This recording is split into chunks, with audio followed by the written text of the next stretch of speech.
টাকা করে নিয়েছে। কবে নিয়েছে? কালকে নিয়েছে, আর এর আগে থেকে অনেকদিন আগে থেকে স্কুলে যেত, গিয়ে স্যার ম্যামদের সাথে কথা বলতো। কারা নিয়েছে? ওই মানে নামগুলো বলেনি, কাগজে লেখা ছিল কিন্তু।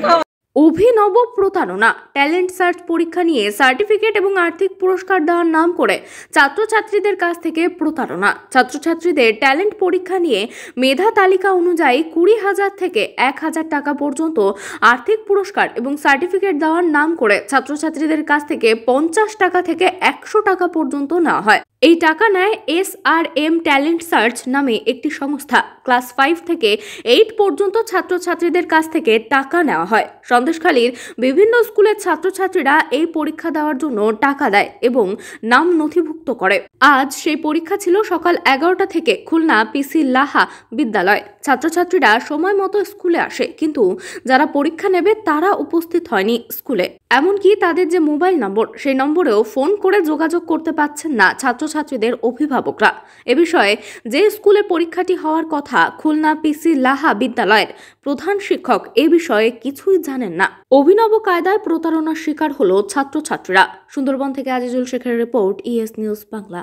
টাকা নিয়েছিল, আধার কার্ড নিয়েছে, এটা আমরা কালকে দিয়েছি। আর এর আগেও আমরা ফোন করেছি, তারপরে ফোন সুইচ অফ করেছিল। একজন ফোন ধরেছিল, কথা বলছিল, তারপরেও ফোন করেছি। আমরা হয়তো ভেবেছিলাম যে টাওয়ারের জন্য, তারপরে বারও ফোন করেছি, তারপরে ফোনটাও সুইচ অফ ছিল।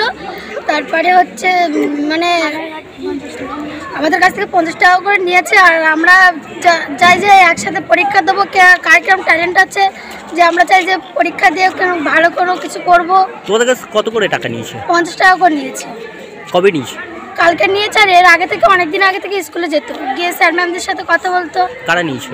ওই মানে নামগুলো বলেনি, কাগজে লেখা ছিল কিন্তু অত মানে বাবা মাই পড়েছিল, অত ভালোভাবে দেখিনি। তোমার নাম কি রয়েছে? আমার নাম নিবেদিতা মণ্ডল। বাড়ি চিমটে বাজার। আমি অ্যাডমিটে পাঠানো হবে ফোনে, এবার অ্যাডমিটটা জেরক্স করে নিয়ে যেতে হবে 10টার সময়।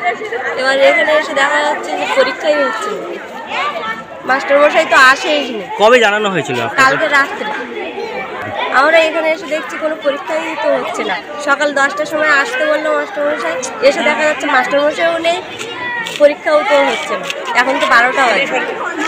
এখন তো মনে হচ্ছে যে মিথ্যা কথা, পরীক্ষায় তো নেবেই না, শুনতে পাচ্ছি। আপনার নাম কি? আমার নাম বরানী মন্ডল। বাড়ি হাটগাছি। কিছু জানি না তো, পরীক্ষা এখানে হচ্ছে সেটাই তো আমার জানা নেই। বিষয়টা আমি কিছু জানি না, ওরা কীভাবে করেছে। আর এমনি ওরা ফর্ম ফিল আপ করেছে, আমি বললাম ছাত্রছাত্রীদের সঙ্গে গার্জেনদের সঙ্গে কথা বলে করেছে। আমার স্কুল থেকে আমার দায়িত্ব নিইনি, প্রথমত স্কুল থেকে কোনো দায়িত্ব আমরা নিইনি। আমার প্রথম মাধ্যমিক পরীক্ষা হবে, সেই বিষয়ে আমি প্রচণ্ড চিন্তিত। তোমার স্টাফ নেই, বেঞ্চের কাজ হচ্ছে। আবার বিভিন্ন স্কুল থেকে টিচার কালেক্ট করে পরীক্ষাটা নিতে হবে, পরীক্ষাটা সুস্থভাবে নিতে পারি, সেটা আমার ইচ্ছা। সেটা আমি সেই ব্যস্ত, আমি ওই কাজে ব্যস্ত। এইসব গ্রুপকে করার সময় নেই। এখন কী বিষয়টা আমি আদৌ কিছু জানি না। এখানে যদি ওরা এসে এখানে পরীক্ষা নিতে থাকে বা কোনো ওরা বেয়াদবি কাজ করে, ওদের যত স্বাস্থ্য। স্যার আপনার নাম কি রয়েছে? আমরা Hiranmoy Gayen, teacher in charge Khulna PC Laha Bidyalay. Thank you.